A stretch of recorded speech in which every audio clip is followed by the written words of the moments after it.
Stage ते विराजमान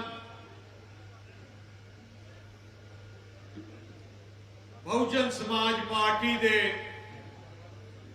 पंजाब दे प्रभारी बैनीवाल साहब, बहुजन समाज पार्टी दे सूबे दे पंजाब दे प्रधान गढ़ी साहब, समूची बहुजन समाज पार्टी की दुआबे की लीडरशिप, श्रोमणी अकाली दल की लीडरशिप, दुआबे के कोने कोने दुआए बहुजन समाज पार्टी श्रोमणी अकाली दल के वर्कर साहबान, गज के फतेह बुलाओ। वाहिगुरू जी का खालसा, वाहिगुरू जी की फतेह। अज आप सारे बाबू कांशी राम जी की 15वीं बरसी के संबंध में श्रद्धांजलि देने वास्ते इकट्ठे हुए हैं। बाबू कांशी राम जी एक महान इंसान सी, सच्ची सोच वाले इंसान सी, गरीब दी दलित परिवार की जिंदगी नूं बदलने वास्ते उन्होंने एक मुहिम शुरू की। पंजाब के रहने वाले, पर उन्हों की मेहनत इन्नी की कि देश विच उन्होंने अपनी ना कमाया दलित समाज नूं इकट्ठा किया, झंडे थले इकट्ठा किया। डीएस फोर्स पहले बनाई, उसके बाद बहुजन समाज पार्टी का जन्म होया 1996 विच। कांशी राम जी की अगवाई थले बहुजन समाज पार्टी ते श्रोमणी अकाली दल का गठजोड़ होया। पंजाब में तूफान आ गया, उदों कांग्रेस का राज सी, कांग्रेस नूं खाड़ के बाद सिट दिता। हुण फिर तो बहुजन समाज पार्टी ते श्रोमणी अकाली दल का गठजोड़, दोनों पार्टियां की सोच इको है, सिद्धांत इको है। दोनों पार्टियां गरीब, किसान, मजदूर, दुकानदार सारिया दियां गल करदियां, लड़ाई लड़दियां। श्रोमणी अकाली दल का इतिहास देख लो, आ साल 100 साल पुरानी पार्टी हो जानी है, 100वें वर्षगांठ आप मना रहे हैं। श्रोमणी अकाली दल की सरकार कह जी सरकार है जिसने गरीब की गल की, गरीब की बाह फड़ी ते गरीब नूं मुश्किल हल किया। जिन्ना कुछ पंजाब गरीब जनता वास्ते सहूलतां दित्तियां गईयां, सारा कुछ ही श्रोमणी अकाली दल की सरकारां दे दौरान फैसले किए गए। कांग्रेस पार्टी कैजी पार्टी है जिसने पूरे देश विच गरीब दलित समाज के नाम से वोटां लित्तियां, पर उन्हां दी बांह नहीं फड़ी। मैनूं याद है उत्तर प्रदेश विच गरीबी हटाओ का नारा दे के लगातार इलेक्शनां जित्तियां, पर गरीबी की हटाउणी सी, कांग्रेसियों ने अपनी गरीबी हटा दी। आज पूरे उत्तर प्रदेश चले जाओ, बिहार चले जाओ, मध्य प्रदेश चले जाओ, जिथे भी चले जाओ, कांग्रेस पार्टी क्यों खत्म है? क्योंकि गरीब दलित समाज ने देख लिया कि कांग्रेस कली उन्होंने वरतदी है, उन्होंने गल नहीं करती, उन्होंने लड़ाई नहीं लड़ती। तुसी पंजाब देख लो, मैनू एक गल दस दिओ, एक कांग्रेस का मुख्यमंत्री कैप्टन 2002 तो 7 भी रहा, हुण भी रहा, एक नवी स्कीम दलित परिवारों वास्ते, गरीब वास्ते नहीं लेके आए। ਹੁਣ ਜਿਹੜੀ ਆ ਗੱਲ ਕਰ ਰਹੇ ਹੈ, ਇਲੈਕਸ਼ਨ ਆ ਗਏ ਹੈ ਤੇ ਹੁਣ ਬਹਾਨਾ ਲਾ ਰਹੇ ਹੈ, ਕਹਿੰਦੇ ਜੀ ਅਸੀਂ ਇੱਕ ਦਲਿਤ ਮੁੱਖ ਮੰਤਰੀ ਬਣਾਇਆ ਹੈ। ਮੈਂ ਪੁੱਛਣਾ ਚਾਹੁੰਦਾ ਕਾਂਗਰਸ ਨੂੰ, ਤੁਹਾਡੇ ਮਨ ਸੀ ਕਿ ਚੰਨੀ ਸਾਹਿਬ ਨੂੰ ਬਣਾਉਣਾ ਹੈ ਮੁੱਖ ਮੰਤਰੀ? ਨਹੀਂ, ਮਨ ਤਾਂ ਸੀ ਪਹਿਲੇ ਜਾਖੜ ਦਾ ਨਾਮ ਆਇਆ, ਕਹਿੰਦੇ ਜਾਖੜ ਨੂੰ ਨਹੀਂ ਬਣਾਉਣਾ ਕਿਉਂਕਿ ਉਹ ਹਿੰਦੂ ਹੈ, ਆਹ ਕਾਂਗਰਸ ਨੇ ਕਿਹਾ। ਫਿਰ ਰੰਧਾਵੇ ਦਾ ਆਇਆ, ਸੁੱਖੀ ਰੰਧਾਵੇ ਦਾ ਨਾਂ, ਨਵਜੋਤ ਸਿੱਧੂ ਨੇ ਦੇਖ ਲਿਆ ਜੇ ਆ ਗਿਆ ਤਾਂ ਫਿਰ ਮੇਰੀ ਗੱਲ ਨਹੀਂ ਬਣਨੀ, ਲੜਾਈ ਹੋ ਗਈ। ਫਿਰ ਕੋਈ ਹੋਰ ਆਇਆ, ਫਿਰ ਇਹਨਾਂ ਨੇ ਸੋਚਿਆ ਕਿ ਚੰਨੀ ਨੂੰ ਬਣਾ ਦਿਓ, ਉਹਨੂੰ ਲਾਉਣਾ ਸੌਖਾ ਹੋ ਜਾਊਗਾ, ਉਹਨੂੰ ਕੱਲਾ ਟੈਂਪਰਰੀ ਚਾਰਜ ਦਿੱਤਾ, ਟੈਂਪਰਰੀ ਚਾਰਜ। ਜਿਹੜਾ ਮੁੱਖ ਮੰਤਰੀ ਹੈ ਵਿਚਾਰੇ ਨੂੰ ਮੁੱਖ ਮੰਤਰੀ ਬਣਨ ਹੀ ਨਹੀਂ ਦਿੰਦੇ, ਚੱਲ ਹੀ ਨਹੀਂ ਦਿੰਦੇ। ਡੀਜੀਪੀ ਇੱਕ ਮੁੱਖ ਮੰਤਰੀ ਦਾ ਤਿਆਰ ਹੈ ਜਿਹਨੂੰ ਲਾਉਣਾ ਹੋਏ, ਕਹਿੰਦੇ ਡੀਜੀਪੀ ਨਵਜੋਤ ਸਿੱਧੂ ਲਾਊਗਾ, ਚੰਨੀ ਨਹੀਂ ਲਾ ਸਕਦਾ। ਐਡਵੋਕੇਟ ਜਨਰਲ ਜਿਹੜਾ ਮੇਨ ਕਾਨੂੰਨ ਦੇਖਦਾ, ਮੁੱਖ ਮੰਤਰੀ ਲਾਉਂਦਾ ਹੁੰਦਾ, ਕਹਿੰਦਾ ਨਹੀਂ ਚੰਨੀ ਨਹੀਂ ਲਾ ਸਕਦਾ, ਅਸੀਂ ਲਾਵਾਂਗੇ। ਐਸਐਸਪੀ ਚੰਨੀ ਨਹੀਂ ਲਾ ਸਕਦਾ, ਅਸੀਂ ਲਾਵਾਂਗੇ। ਆ ਜਿੰਨੇ ਡੀਸੀ ਬਦਲੀ ਹੋਈ ਹੈ ਕਿਸੇ ਨੂੰ ਚੰਨੀ ਨੂੰ ਨਹੀਂ ਪੁੱਛਿਆ, ਸਾਰੇ ਲਾ ਰਹੀ ਹੈ ਨਵਜੋਤ ਸਿੱਧੂ ਦੂਜੇ। ਫਿਰ ਉਹ ਮੁੱਖ ਮੰਤਰੀ ਕਿਸ ਵਾਸਤੇ? ਇਕੱਲੇ ਵੋਟਾਂ ਵਾਸਤੇ? ਕੀ ਇਹਨੂੰ ਅਗਲਾ ਮੁੱਖ ਮੰਤਰੀ ਬਣਾਉਣਗੇ? ਦੂਜੀ ਵੱਡੀ ਗੱਲ, ਕੱਲੇ ਐਸੀ ਭਾਈਚਾਰੇ ਦਾ ਨਾਂ ਲੈ ਕੇ ਵੋਟਾਂ ਲੈਣਾ ਚਾਹੁੰਦੇ ਆ, ਪਰ ਦਿਲੋਂ ਉਹਨਾਂ ਦੇ ਮਨ ਚੋਂ ਪਿਆਰ ਨਹੀਂ ਹੈ, ਸਤਿਕਾਰ ਨਹੀਂ ਹੈ। ਆਈ ਚੰਨੀ ਜੋ ਮੁੱਖ ਮੰਤਰੀ ਹੈ, 5 ਸਾਲ ਮੁੱਖ ਮੰਤਰੀ ਸੀ ਇਸ ਸਰਕਾਰ ਚ, ਇੰਨੇ ਸਾਲ ਐਮਐਲਏ ਰਿਹਾ। ਐਸੇ ਹੀ ਕੈਬਨਿਟ ਦੇ ਕਰਕੇ ਐਸੀ ਸਕਾਲਰਸ਼ਿਪ ਬੰਦ ਹੋਈ, ਸਾਰੇ ਐਸੀ ਭਾਈਚਾਰਿਆਂ ਦੀਆਂ ਬੱਚੇ ਜਿਹੜੇ ਕਾਲਜਾਂ 'ਚ ਅਸੀਂ ਪੜਾਉਂਦੇ ਸੀ, ਇਸ ਕਾਂਗਰਸ ਸਰਕਾਰ ਨੇ ਜਿੱਥੇ ਚੰਨੀ ਮੰਤਰੀ ਸੀ ਸਕਾਲਰਸ਼ਿਪ ਬੰਦ ਕੀਤੀ। ਉਦੋਂ ਚੰਨੀ ਕਿਉਂ ਨਹੀਂ ਬੋਲਿਆ? ਜਦੋਂ ਪੈਨਸ਼ਨਾਂ ਕੱਟੀਆਂ ਗਈਆਂ, ਆਟਾ ਦਾਲ ਗਰੀਬ ਦੇ ਕੱਟੇ ਗਏ, ਉਦੋਂ ਚੰਨੀ ਕਿਉਂ ਨਹੀਂ ਬੋਲਿਆ? ਕਿਉਂਕਿ ਉਦੋਂ ਮੰਤਰੀ ਸੀ।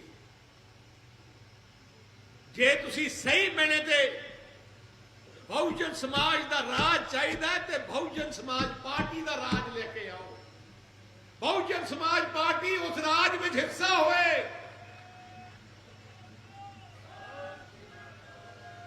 ਇੱਕ ਇਨਸਾਨ, ਇੱਕ ਬੰਦਾ ਪੂਰੇ ਸਾਰੇ ਸਮਾਜ ਨੂੰ ਨਹੀਂ ਰਿਪਰੈਜ਼ੈਂਟ ਕਰਦਾ, ਉਹ ਸੋਚ ਹੁੰਦੀ ਹੈ ਪਾਰਟੀ ਦੀ ਜਿਹੜੀ ਰਿਪਰੈਜ਼ੈਂਟ ਕਰਦੀ ਹੈ, ਬੰਦਾ ਨਹੀਂ। ਬਹੁਜਨ ਸਮਾਜ ਪਾਰਟੀ ਸਮਾਜ ਦੀ ਸੋਚ ਹੈ, ਉਵੇਂ ਸ਼੍ਰੋਮਣੀ ਅਕਾਲੀ ਦਲ ਪੰਜਾਬ ਦੀ ਸੋਚ ਹੈ, ਗਰੀਬ ਦੀ ਸੋਚ ਹੈ।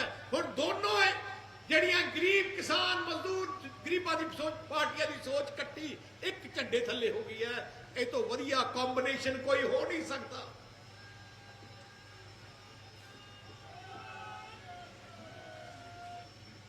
ਮੇਰੇ ਪਿਤਾ ਬਾਦਲ ਸਾਹਿਬ ਦੀ ਸੋਚ ਹੀ ਆ ਰਹੀ ਕਿ ਗਰੀਬ ਵਾਸਤੇ ਕਰਨਾ ਹੈ, ਲੜਕੀਆਂ ਨੂੰ ਪੜਾਉਣਾ, ਲੜਕੀਆਂ ਨੂੰ ਸਾਈਕਲ ਦਿਓ। ਐਸੀ ਸਕਾਲਰਸ਼ਿਪ ਪਹਿਲੇ ਪੰਜਾਬ 'ਚ ਨਹੀਂ ਹੁੰਦੀ ਸੀ, ਬਾਦਲ ਸਾਹਿਬ ਨੇ ਸ਼ੁਰੂ ਕੀਤੀ, ਜਿਹੜੀ ਕਾਂਗਰਸ ਨੇ ਹੁਣ ਬੰਦ ਕੀਤੀ ਹੈ। ਆ ਸ਼ਗਨ, ਪੈਨਸ਼ਨ, ਆਟਾ ਦਾਲ ਸਕੀਮ, ਜਿੰਨੀਆਂ ਵੀ ਸਕੀਮਾਂ ਆ ਕਿਸੇ ਨੇ ਕਾਂਗਰਸ ਇੰਨੀ ਵਾਰ ਰਾਜ ਨਹੀਂ ਹੈ, ਕਿਸੇ ਹੋਰ ਸੂਬੇ 'ਚ ਵੀ ਨਹੀਂ ਹੈ ਜੋ ਇੱਥੇ ਕੀਤੀਆਂ। ਹੁਣ ਜਿਹੜੀ ਤੁਹਾਡੀ ਅਸੀਂ 13 ਨੁਕਤੀ ਪ੍ਰੋਗਰਾਮ ਕੱਢਿਆ ਸ਼੍ਰੋਮਣੀ ਅਕਾਲੀ ਦਲ ਤੇ ਬਹੁਜਨ ਸਮਾਜ ਪਾਰਟੀ ਨੇ, ਕੀ ਹੈ? ਜੇ ਤੁਸੀਂ 13 ਨੁਕਤੀ ਪ੍ਰੋਗਰਾਮ ਦੇਖੋ, ਸਾਰਾ ਹੀ ਗਰੀਬ ਐਸੀ ਭਾਈਚਾਰਾ, ਗਰੀਬ ਨੂੰ, ਬੀਸੀ ਭਾਈਚਾਰੇ ਨੂੰ ਦੀ ਮੁਸ਼ਕਲਾਂ ਹੱਲ ਕਰਨ ਵਾਲਾ ਹੈ। ਸ਼੍ਰੋਮਣੀ ਅਕਾਲੀ ਦਲ ਦਾ ਇਤਿਹਾਸ ਤੁਸੀਂ ਜਾਣਦੇ ਹੋ ਕਿ ਜਵਾਨ ਦੀ ਪੱਕੀ ਪਾਰਟੀ ਹੈ। ਜਿਹੜਾ 13 ਨੁਕਤੀ ਪ੍ਰੋਗਰਾਮ ਹੈ ਉਹਦੇ ਵਿੱਚ ਜਿਹੜੀ ਵੱਡੀ 2-3 ਗੱਲਾਂ ਬਹੁਤ ਅਹਿਮ ਹਨ। ਇੱਕ ਤਾਂ ਸਾਰਿਆਂ ਦੇ ਜਿਨ੍ਹਾਂ ਦੇ ਨੀਲੇ ਕਾਰਡ ਕੱਟੇ ਗਏ ਹੈ, ਬਹੁਤ ਆਪਣੇ ਵਰਕਰਾਂ ਦੇ, ਕਈ ਬਹੁਜਨ ਸਮਾਜ ਪਾਰਟੀ ਦੇ ਕਾਡਰ ਦੇ, ਸ਼੍ਰੋਮਣੀ ਅਕਾਲੀ ਦਲ ਦੇ ਕਾਡਰ ਦੇ, ਆਮ ਗਰੀਬ ਜਨਤਾ ਦੇ ਜਿਹੜੇ ਕਾਂਗਰਸ ਨਾਲ ਨਹੀਂ ਹੈ, ਉਹਨਾਂ ਦੇ ਕਾਂਗਰਸ ਦੇ ਕਾਰਡ ਕੱਢ ਦਿੱਤੇ। ਪਹਿਲੇ ਹੀ ਮਹੀਨੇ ਸਾਰਿਆਂ ਦੇ ਨਵੇਂ ਕਾਰਡ ਬਣਾਏ ਜਾਣਗੇ, ਨੀਲੇ ਕਾਰਡ ਬਣਾਏ ਜਾਣਗੇ। ਜਿਨ੍ਹਾਂ ਦੇ ਨੀਲੇ ਕਾਰਡ ਪਰਿਵਾਰ ਹੋਊਗਾ। ਇੱਕ ਬਹੁਤ ਵੱਡਾ ਫੈਸਲਾ ਸ਼੍ਰੋਮਣੀ ਅਕਾਲੀ ਦਲ ਬਹੁਜਨ ਸਮਾਜ ਪਾਰਟੀ ਦਾ ਕਿ ਉਸ ਪਰਿਵਾਰ ਦੀ ਮੁੱਖ ਔਰਤ ਨੂੰ 2000 ਰੁਪਇਆ ਮਹੀਨਾ मतलब 24,000 रुपया साल का उन्हें खाते च आऊगा। एक बहुत वड्डा मुश्किल जी आम गरीब नूं घरां च हुंदी है वो हल होगी, क्योंकि असीं चाहुंदे हैं कि जिहड़ी घर दी औरत घर चला रही है उन्होंने छोटी छोटी चीज़ों वास्ते किसी बाहरों मंगण की लोड़ ना पए। आ जिहड़ी बिजली की गल करते हैं हुणी जिहड़े कांग्रेस ने ड्रामा किया 300 यूनिट माफ वो कल्ले थोड़े जे वर्ग वास्ते किया ते केजरीवाल ने कहा कि मेरी सरकार होगी मैं 300 यूनिट माफ करूंगा, पर जे 300 तो 1 यूनिट होगा तो 300 के पैसे लगणगे। असी जिवें पहले कहा सी कि 200 यूनिट मास SC BC वास्ते ते फिर 200 तो भावें 300 हो जाता, 200 तो माफ ही सी, कला 100 तो लगता। हुण असीं ऐलान करते हैं कि 400 यूनिट सारियां वास्ते SC BC जनरल सारियां वास्ते 400 यूनिट माफ। जे 400 की जगह 500 यूनिट आउणगे थोड़े बिल दे, कल्ले 100 का बिल लगूगा। 400 महीने दे मतलब बिल 2 महीनों बाद आउंदा है। 800 यूनिट माफ होंगे, 800 यूनिट 2 महीने के बिल दे विच। मैनू लगता है कि आम गरीब के घर कोई बिल नहीं आऊगा। मैं देखिया हिसाब जाके बिजली महकमे तो। तीजी गल वड्डी गल कर लगे हैं, थोड़ा सारियां दा मैडिकल कार्ड बनाया जाऊगा, 10 लाख रुपये तक का मैडिकल कार्ड। असी अपनी सरकार में भगत पूरन सिंह स्कीम चालू की, बड़ी फायदा होया जनता नूं उदों, पर कांग्रेस ने बंद कर दी। हुण असी नवी स्कीम जिहदी हुण लिमिट 10 लाख रुपये तक होगा कि 10 लाख रुपये तक किसी भी हस्पताल में, भावें प्राइवेट है भावें सरकारी है, भावें ऑपरेशन कराना है भावें दवाई लेनी है भावें टेस्ट कराना है, 10 लाख रुपये तक एक परिवार का कोई खर्चा नहीं होगा। कला कार्ड जाके दिखाना है, अपने आप इंश्योरेंस कंपनी दे पंजाब सरकार देखूगी।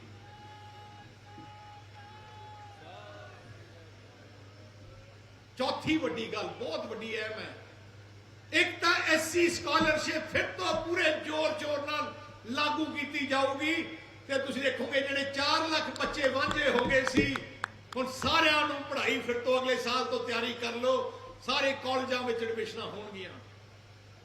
एक होर वड्डी गल करन लगे हैं, अपने पंजाब विच गरीब जनता ज्यादा तो ज्यादा जनता सरकारी स्कूलों च पढ़ती है। सरकारी स्कूलों के बच्चे वड्डे कॉलेजां च जा नहीं सकते क्योंकि बेचारिਆਂ कोल इन्ने नंबर नहीं हुंदे ते पैसा नहीं हुंदा। जे लवली यूनिवर्सिटी जाना हो बेचारे जा नहीं सकते, या होर कोई इंजीनियरिंग कॉलेज डॉक्टर बनना कर नहीं सकते। इस करके असी फैसला किया कि मैं चाहना कि मेरी सरकार में थोड़ी सरकार में गरीब लोग डॉक्टर बन सकन, इंजीनियर बन सकन। इस करके जिन्नियां भी प्राइवेट यूनिवर्सिटी है, कॉलेज है, मेडिकल कॉलेज है, सरकारी मेडिकल कॉलेज है, 33% सीटां उत्थे सरकारी स्कूल दे पढ़े हुए बच्चों वास्ते रिजर्व होणगीਆਂ। बहुत वड्डी गल है। ते उन्हां 33% सीटां विच भावें प्राइवेट यूनिवर्सिटी है, कॉलेज है, भावें मेडिकल कॉलेज है, जिथे 10-10 लाख रुपया 20-20 लाख रुपया लेंदे है, वो 33% बच्चों की पढ़ाई फ्री होगी। पंजाब सरकार उसका खर्चा चकूगी। तुसी देखो, मैनू खुशी होगी कि एक गरीब डॉक्टर, अज तक तुसी देखो गरीब घरां दे लोग बच्चे डॉक्टर नहीं बन सके क्योंकि 20-20 लाख लगता है अब मेडिकल कॉलेजां च। अगले 5 सालों मैं तुहानू दिखाऊंगा किवें अपने गरीब दलित बैकवर्ड क्लास आम गरीब डॉक्टर बन, इंजीनियर बन। क्योंकि जे एक बच्चा पढ़ जाता है, गरीब नू राजधानी चाहिए गरीब नूं आपसी पैरां ते खड़ा करना असी साडा मकसद है। जिन्ने भी सरकारी नौकरियां होणगियां 50% लड़कियां वास्ते रिजर्व कीतियां जाणगियां। मैं चाहना अपनी बच्चियां नूं सरकारी नौकरी मिले। जिन्नी सरकारी नौकरियां होणगियां ਉਹਦੇ ਵਿੱਚ स्पैशल रिजर्वेशन सरकारी स्कूल के पढ़े हुए बच्चों वास्ते भी होंगे जो सरकारी स्कूल के बच्चे पढ़े है। जी इंडस्ट्री बाहरों आऊगी क्योंकि असी इंडस्ट्री को काफ़ी सहूलत देने बाहरों इतने आने वास्ते असी एक्ट पास करांगे कि 75% बच्चे पंजाब के होने चाहिए कि अपने बच्चे इतने नौकरियां कर सकन। बहुत अपने बच्चे बाहरले मुख पढ़ना चाहते, अमरीका पढ़ना चाहता, इंग्लैंड पढ़ना चाहता, आस्ट्रेलिया पढ़ना चाहते हैं। किसी को पैसा किसी को नहीं है, जिन्होंने को पैसा वो गिरवी रखते हैं, बेचते हैं। मैं नहीं चाहता मेरे पंजाब के बच्चों को कोई घर में नहीं पढ़ने वास्ते कली पढ़ाई वास्ते कर रहे हैं। पढ़ाई वास्ते किसी को घर ना गिरवी रखना पाए, जमीन ना बेचनी पाए। स्टूडेंट कार्ड 10 लाख रुपये तक होगा। ਜਿਹੜੀ यूनिवर्सिटी जो एडमिशन बाहर ली है उस यूनिवर्सिटी को सीधा पैसा पंजाब सरकार को जाऊगा। पर सैर सपाटे वास्ते काम नहीं होगा, कले पढ़ाई वास्ते ब्याज भी सरकार देगी, गारंटी भी पंजाब सरकार की होगी। थोड़ी कोई गारंटी नहीं। जो उस बच्चे को नौकरी मिल गई अपने आप ही 10 साल तो ला दूंगा, उदों तक सारा कुछ थोड़ी अपनी सरकार का होगा।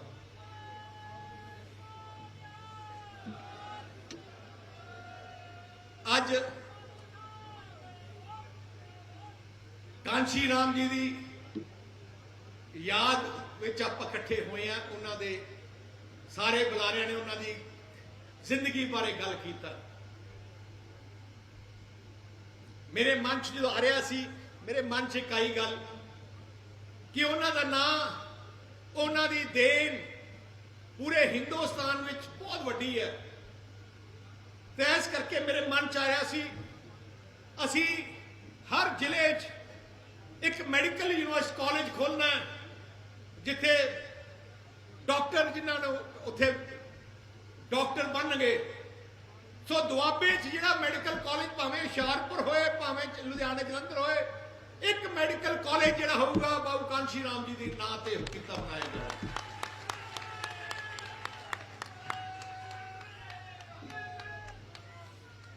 दूजी गल, जेड़े पिंडां विच 50% तो वध एससी भाईचारा रहिंदा, 50% तो वध बहुजन समाज पार्टी श्रोमणी अकाली दल की जो सरकार आएगी उत्थे कांशी राम जी के नाम से पेंडू विकास एक स्कीम लियांदी जाऊगी, जिथे 50% जिथे लोग एससी भाईचारे जेड़े पिंड उत्थे 50 लाख रुपया ग्रांट दी जाऊगी वो पिंड के गरीबों के इलाके को सुधारने वास्ते।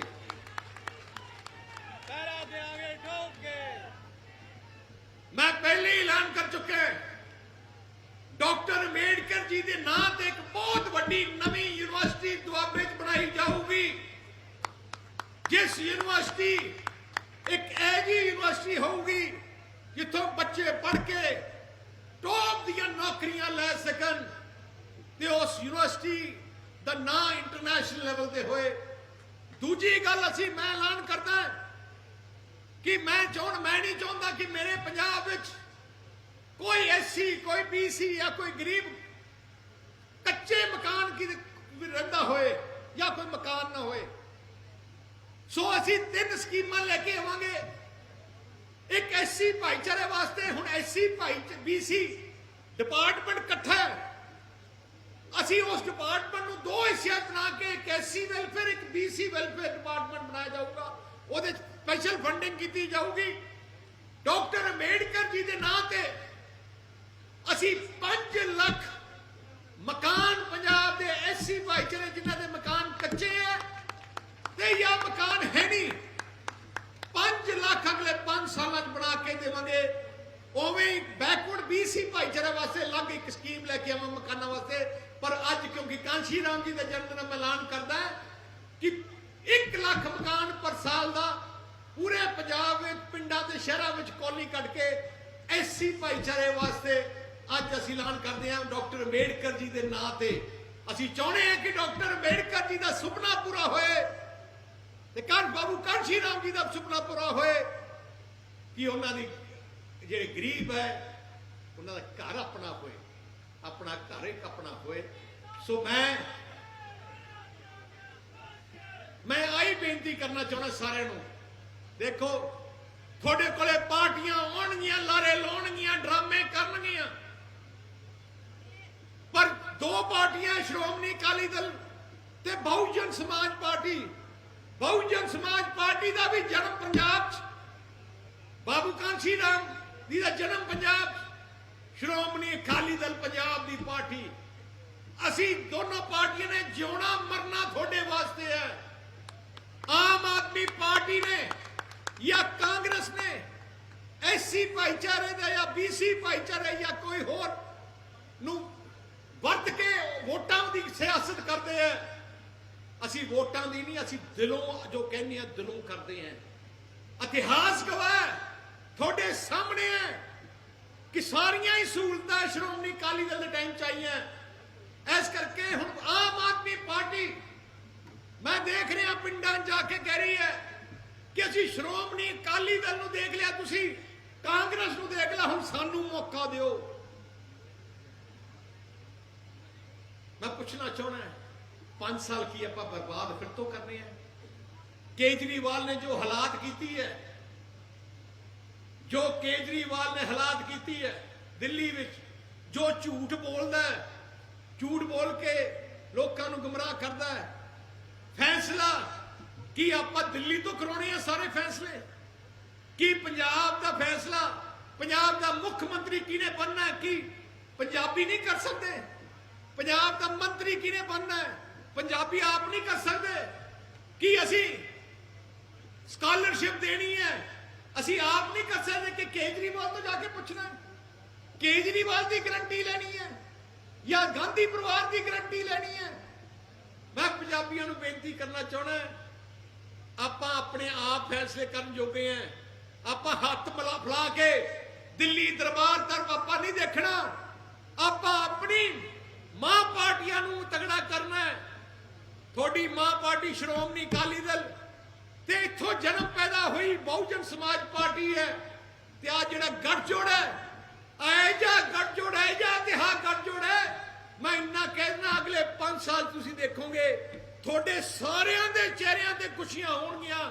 ਤੁਹਾਡਾ ਤੁਸੀਂ ਹਲੇ ਤੁਸੀਂ ਸੋਚ ਨਹੀਂ ਸਕਦੇ ਕਿ ਕੀ ਅਸੀਂ ਕਰਨਾ ਹੈ, ਕਿਉਂਕਿ ਸਾਡੇ ਮਨ 'ਚ ਬਹੁਤ ਚੀਜ਼ਾਂ ਹੈ ਜੋ ਅਸੀਂ ਕਰਕੇ ਦਿਖਾਉਣਾ ਹੈ। ਇਤਿਹਾਸ ਗਵਾਹ ਤੇ ਅਸੀਂ ਕਰਕੇ ਦਿਖਾਇਆ। ਇਸ ਕਰਕੇ ਜੋ ਸਾਡੀ ਅੱਜ ਇੱਥੇ ਟੀਮ, ਬਹੁਤ ਸਾਡੇ MLA ਜਿਨ੍ਹਾਂ ਨੂੰ ਟਿਕਟਾਂ ਅਨਾਉਂਸ ਕੀਤੀਆਂ ਸ਼੍ਰੋਮਣੀ ਅਕਾਲੀ ਦਲ ਦੇ ਬਹੁਜਨ ਸਮਾਜ ਪਾਰਟੀ ਵਾਲੇ ਤੇ ਲੀਡਰਸ਼ਿਪ ਬੈਠੀ ਹੈ, ਤੁਹਾਡਾ ਆਸ਼ੀਰਵਾਦ ਲੈਣ ਵਾਸਤੇ ਆਏ ਹਾਂ। ਅੱਜ ਕਾਂਸ਼ੀ ਰਾਮ ਜੀ ਦੇ ਬਰਸੀ ਤੇ 15ਵੀਂ ਬਰਸੀ ਤੇ ਸੱਚੀ ਸ਼ਰਧਾਂਜਲੀ ਬਾਬੂ ਕਾਂਸ਼ੀ ਰਾਮ ਜੀ ਦੀ ਉਹੀ ਹੋਊਗੀ ਕਿ ਉਹਨਾਂ ਦਾ ਸੁਪਨਾ ਪੂਰਾ ਹੋਊਗਾ ਕਿ ਉਹਨਾਂ ਦੇ ਆਪਣੇ ਜਨਮਪਲ ਸੂਬੇ ਵਿੱਚ ਬਹੁਜਨ ਸਮਾਜ ਪਾਰਟੀ ਦੀ ਸਰਕਾਰ ਦਾ ਵਿੱਚ ਹਿੱਸਾ ਹੋਊਗਾ ਤੇ ਇੱਕ ਤਕੜੀ ਸਰਕਾਰ ਇੱਥੇ ਬਣੂਗੀ।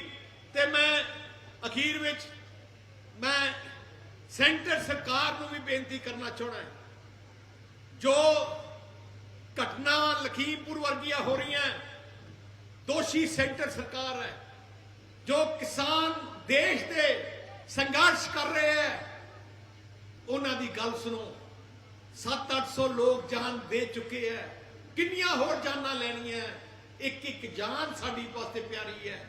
ਸੋ ਇਸ ਕਰਕੇ ਸ਼੍ਰੋਮਣੀ ਅਕਾਲੀ ਦਲ ਸਦਾ ਕਿਸਾਨੀ ਦੀ ਲੜਾਈ ਲੜਦਾ ਰਿਹਾ ਤੇ ਪੂਰੀ ਜ਼ਿੰਦਗੀ ਲੜਦਾ ਰਹੇਗਾ। ਤੁਹਾਡਾ ਸਾਰਿਆਂ ਦਾ ਬਹੁਤ ਬਹੁਤ ਧੰਨਵਾਦ। ਵਾਹਿਗੁਰੂ ਜੀ ਕਾ ਖਾਲਸਾ, ਵਾਹਿਗੁਰੂ ਜੀ ਕੀ ਫਤਿਹ। ਬਹੁਤ ਬਹੁਤ ਧੰਨਵਾਦ ਜੀ ਸਰਦਾਰ ਸੁਖਬੀਰ ਸਿੰਘ ਬਾਦਲ ਸਾਹਿਬ ਦਾ।